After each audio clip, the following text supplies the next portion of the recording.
Hi, and welcome back. It's Laura at Hyperstamper, and I am still working on my revamps, my makeovers of journals that are on Etsy that I thought I would spruce up a bit. And this one is actually, it's a good size. It's quite tall. It's about 9 by 5.5, maybe more. I'll put the measurements below. And it is from a vintage book, and on the cover I have put a newspaper from January of 1899, which I think is really awesome. I made this pretty little dress out of antique lace and some modern trim there and fabrics, vintage fabrics, and I made a little hanger here, so that hangs there. And over here, I got out my vintage jewelry collection and grabbed some chains and this nice little bangle here, which I chose because it matches this fabulous postcard. I was going to tuck this on the inside. I've actually been saving this for quite some time. It's this beautiful postcard from 1911. And it says, "The chain of friendship stretching far links days that were with days that are." And I just think that's so beautiful. And I thought that this bangle sort of matched the flowers on there that are still as vivid purple or vivid pink as they ever were. The lettering is fabulous. It's got this lovely letter on the back, and I love it so much. And anyways, we're going to tuck that into this little vellum pocket here. I used vellum so that you could see the image through it. This is part of a vintage hanky here. I've got vintage doilies. And let's take a look inside. If you decided that you didn't want the postcard on the outside, you could leave it blank.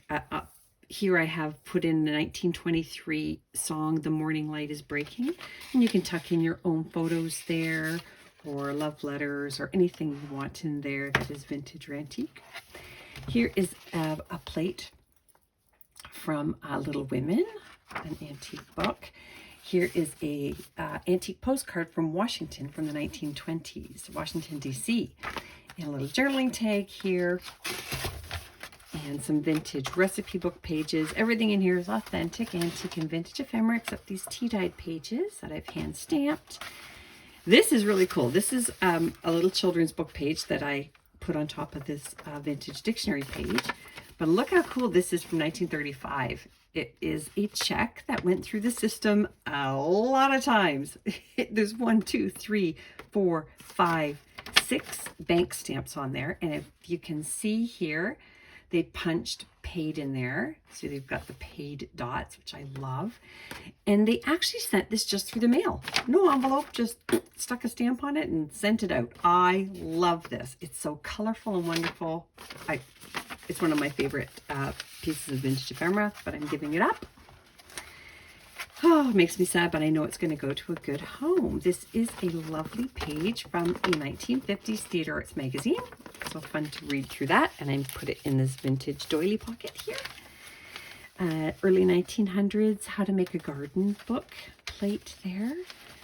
And I just did some really fun clusters. This is from the Palace Beautiful from the 1800s. I pulled that off of an old book cover. Just a little journaling spot here from an antique book page. A little trinket on there that I found.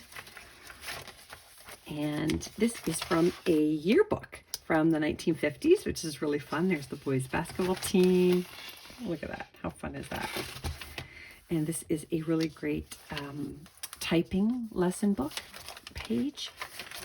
This is from the 70s, not too old, but still vintage, craft magazine. And then I just made a pocket here on top of this Pittman shorthand. And I just added a nice little cluster on the top of that index card for journaling on. Another lovely little children's book page here. Look at that fun image there with the pumpkin and the pickles and pumpkins. And this I found in a vintage book, and I don't know what it is. So if you know what it is, please let me know. Message me below. And I put in this lovely little vintage hanky here as well.